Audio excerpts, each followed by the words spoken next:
उमरखेड महागाव येथील तपासणी केलेल्या 495 वयोवृद्धांना मोफत श्रवण यंत्र व इतर साहित्य वाटप। उमरखेड येथील राजस्थानी भवन येथे आयोजित कार्यक्रमाचे आयोजक रिपाई जिल्हाध्यक्ष महेंद्र मांडकर व संयोजक भाजपचे जिल्हा समन्वय नितीन भुतळा हे होते। भारत सरकार सामाजिक न्याय राष्ट्रीय वयोश्री योजना ही ज्येष्ठ विभाग मंत्रालयातर्फे नागरिकांसाठी भौतिक सहाय्यक व सहाय्यक जीवन उपकरणेही आणली। केंद्रीय क्षेत्र योजना आहे ती सुद्धा आणली, जी पूर्णपणे केंद्र सरकारद्वारे अनुदानित आहे। योजनेचा खर्च ज्येष्ठ नागरिक कल्याण निधीमधून केला जातो। मागील वर्षी 6, 7, 8, 2023 नोव्हेंबरला उमरखेड, ढाणकी व महागाव येथे भारतीय कृत्रिम अंग निर्माण निगम, अलिम्को व महात्मा फुले आंबेडकर शैक्षणिक व सांस्कृतिक प्रतिष्ठान दिग्रस यांच्यामार्फत दिव्यांग व 60 वर्षातील वयोवृद्धांची तपासणी करण्यात आली होती। आज 10 ऑगस्ट रोजी 495 लाभार्थ्यांना श्रवण यंत्र व इतर साहित्य वाटप करताना आमदार नामदेव ससाणे, नितीन भुतळा, महेंद्र मांडकर, महेश पिंपरवार, सुदर्शन रावते उपस्थित मान्यवरांच्या हस्ते करण्यात आली होती।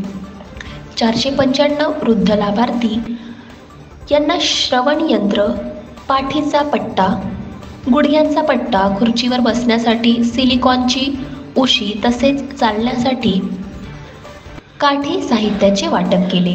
या कार्यक्रमाचे अध्यक्ष श्री मदनभाऊ येरावार, माननीय जी उत्तमराव इंगळे, आमदार नामदेवराव ससाणे, चितंगराव कदम, सुधाकरराव तायडे, महाराष्ट्र संघटक रिपाई आठवले, महेश काळवेश्वर, सुदर्शन रावते, मोहित वर्मा, दीपक आडे, प्रकाश दुधेवार, संतोष जाधव, राजेश राठोड, प्रवीण ठाकरे, सिद्धार्थ बर्डे, अनिल धुगंडे व गौतम रणवीर व लाभार्थी नागरिक उपस्थित होते।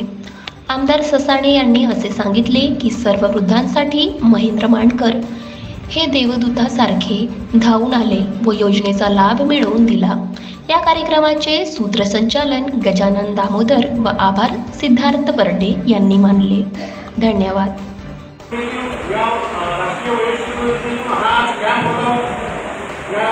भारत सरकार तर्फे सामाजिक न्याय विभागाचं मंत्रालय काम पाहतात व आदरणीय रामदासजी आठवले साहेब या विभागाचे मंत्री आहेत। मागच्या वेळेस किती आठवले साहेबांनी विनंती केली, असा एक कॅम्प होता, त्या कॅम्पमध्ये साहित्य वाटत होते।